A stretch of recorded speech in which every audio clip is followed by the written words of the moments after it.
Hey guys, welcome back to the channel. On today's episode we are going to be upgrading my upper control arms to the Roadsafe or Blackhawk extended upper control arms. Now I want to start off things a little bit different. I want to remind you guys that the web store is now open, so you can go and get your tees, your shirts, you can get your stickers and your windscreen banners as well. So don't forget to head to the store, check it out, leave this video a like. If you do like the video, consider subscribing. And you can follow me on all of the socials and whatnot. Let's get into it. Now, just a disclaimer, I want to point out that this may be filmed over a couple of nights. Probably not for, I'll let you know if it's because it's a hard thing to do. But at this point, it's just because my back may give out at any moment. But I'm low on content, I've got nothing to post for you guys, so it's happening. But so if you see me jumping from night to night, that's why. Now, I have already gone through and just taken the wheel off. I've got it jacked up. I'll give you guys a bit of a look at that. So obviously I've just got the jacks there holding it up. One there holding, one there for safety. Wheel off, jacked up. Let's go have a look at the upper control arms. Alright, so opening the box.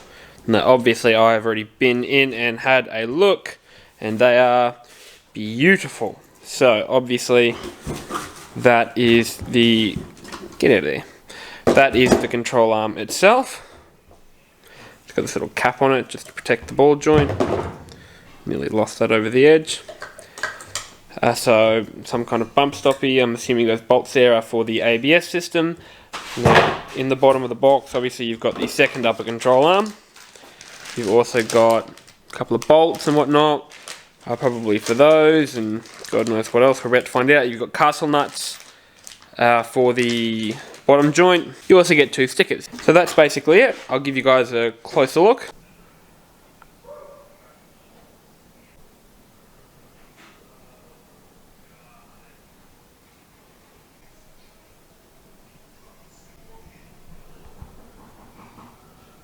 Very tough, very heavy duty looking pieces of equipment.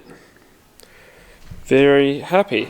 And I will note that on the side of them they do also have, if it's going to focus, driver. And obviously that is going to be the driver's side.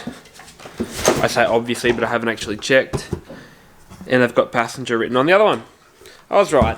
Huzzah. Now also it's got the cap here saying obviously remove degrees. So I'm going to take a guess and say that you remove that degrees. Let's go and have a look at what we need to do to get this thing on. So now I've already sprayed WD-40 there. So just on that bolt, on the nut and bolt on that side too. And I've just sprayed it on that now. Now one thing to remember is that you will have to remove one of those little pins, those little clips from this bolt here, the ball joint. You will have to remove one of those. Now obviously you just need to get a ratchet and a spanner on the end of these. Like I said, I've gone through and just kind of cracked all of them except for that one, but I'm actually going to take that one off first and see what happens, because I think that's going to be the easiest way to do this. Now, so just really quickly, to get that first one out, I just did the old double spanner where you're not going to focus in at that. But I did the old double spanner, so I put that on the nut and then used that as more leverage. The longer the bar, the more leverage you've got. Yeah, that's blurry as anything. But you get the gist of it. Like I said, I just used the double spanner, and that came off really easily. So I've taken the nut off, and now I'm going to actually, you can see here you've got your ABS cable. I am actually going to remove this section. There's a little bolt here holding that piece in. I just want to remove that so that I can kind of use something to pry this off. Alright, so I have separated the top ball joint from that section of the hub. Now it did take a ball joint separator for me to be able to do that, so I want you guys to exercise a lot of caution when using these things, because when these things go, they really go. Now I had to flog the crap out of mine to get it in there. Like I said, I want you guys to be really careful, make sure you're taking appropriate safety measures. And for the love of God, please keep your ABS out of the way. I unbolted mine before I even did that so that I wouldn't pull on it and damage it. Obviously, you can see there, just be wary, that is your brake line. You don't want to go stretching out your brake lines too much. I also ended up dismantling my, well, not dismantling, but I've taken my front end shock out just so that I can access these bolts in between here a little bit easier in terms of the top bolts. I'm going to unbolt the ABS here as well next. And then I'm going to, try and get these top bolts out. That'll be interesting. Okay, so, cameras and the light. So I've taken the top bolts out. Now those top bolts are those kind of weird little camber adjustment bolts. Now I'm going to be absolutely transparent when I say that I have no idea how they work.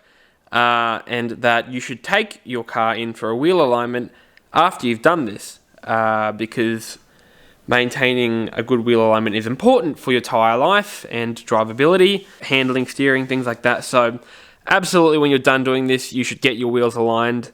Absolutely, 100%. I have no idea what I'm doing with this camber adjustment. So I'm just marking it where they kind of were, and I'm going to be putting it back in as close to that as possible and hoping for the best for a day until I can get the wheel alignment done. Now again, I am going to stress, please take your ABS cable off. There's one bolt that holds it in down here on the hub side. And then there is a little section, there's a little bit up here, take that off, that will go into the new arm. Okay, so just a quick look here at the difference between each arm. Obviously one is very shiny while the other is not. Now I'm going to go through and grease this. I've popped the cap off, I've just used like your little pry bar, just a small one. You could use a flathead screwdriver to pry that open, and I am about to go through and grease this ball joint. So there is an instruction that comes in the bag that just says to grease upon fitment, so make sure that you do that, otherwise you avoid your warranty, which I'm pretty sure I'm avoiding warranty by installing this myself anyway, but never mind. Okay, so the latest update, I've just kind of been mucking around for a little while with the shocks and whatnot. Probably couldn't even hear me then. I've just got it lined up. Now I'm just remembering I've put the camber bolts in as close to what I found them as possible. I've just done that side up. I haven't put this in. Like I said, make sure you do grease that ball joint. That's what they recommend, so I would recommend to do that. And I'm just going to put the bolt in that side, and then I'm going to try and hook this side back up, the ball joint. So, yeehaw! Alrighty, so that is everything put back in. Now, I'm yet to figure out how the ABS cable attaches to it. I can't see any obvious way that it attaches to it. So I'm not entirely sure about that one, so I'll make sure I fix that before the end of the video so that I can let you guys know how it attaches. Otherwise, I've put my cap back on, everything's greased up. So I did the top two first, and then I put this one back in as it was easiest to do that. So it's quite late. It is about 11:30. It's not really that late, it's just late because I'm really tired. But that's one side done. I'm going to do the other side tomorrow. I'll do a speed run through of that one when I do it. Otherwise, that's the right hand side done. So I'm going to go to bed, and I'll see you guys in a second.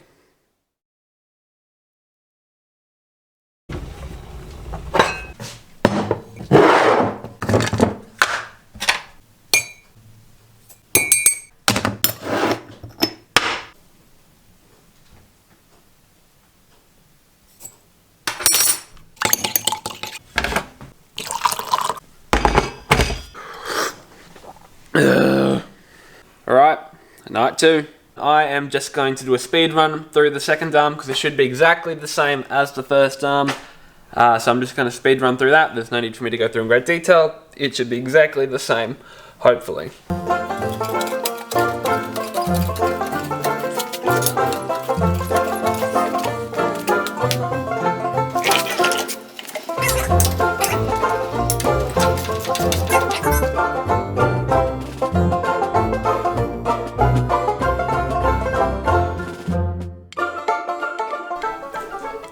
Okay, so that's the second side in. I didn't realise my battery went flat in the last portion of that bit. So that's the second one in and done.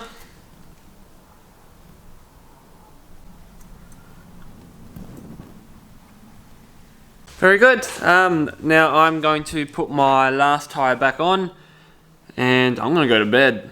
I'm tired, I'm pooped. Like I said, make sure that you guys have got your car booked in after you do it. Otherwise you're going to end up with heaps of issues, so just have it booked in. But basically, that's it done. Like I said, I'm gonna put the wheel on. I'm gonna pack up, go to bed. I'll see you guys in the morning. Hey guys, it's Monday. It's Monday week. It's been a week since I put these things in. I got really busy, and I wasn't able to film, and it was dark, and I didn't really want to be filming it at night. So I'm going to show you guys what's happened. So this is where the guards sit now. As you can see, really nice and even. It's perfect. The boys at Tyre Power fixed me up really nicely. They did a wheel alignment on it, and they wound the torsion bars up for me as well, obviously before doing the wheel alignment. So you can see there. Now you can see there that there is a zip tie there as well. Hey buddy. There is a zip tie there as well on the actual cable. So my supplier actually said that what Roadsafe or Blackhawk, they're the same people, what they said to do is zip the ABS cable to the upper control arm. Now for $800 I was hoping for a better solution than that. Truth be told, not really stoked with that, but they said it is a multi-fit arm, and that is just the way that they do it. So zip tie the ABS cable to the upper control arm. So that's what I've done. Like I said, not really the solution I was hoping for when you pay $800 for a set of upper control arms, but that's what you get. Now you can see there that there is a bit of room still between the bump stops. That will be enough, but I am actually going to, I've got some new bump stops, some smaller bump stops to put in as well. So I'll leave a link in the description to those as well. I think they're like a poly material, so that's what I'm going to do just to give me a little more down travel. Now, one thing to mention is that this new stance that I've got, the CVs are on some pretty gnarly angles. Now, what I'm going to be doing for that is doing a diff drop, so that'll be a video you can look forward to. Me, not so much, because I don't know if I have to replace the bash plate. We'll find out soon.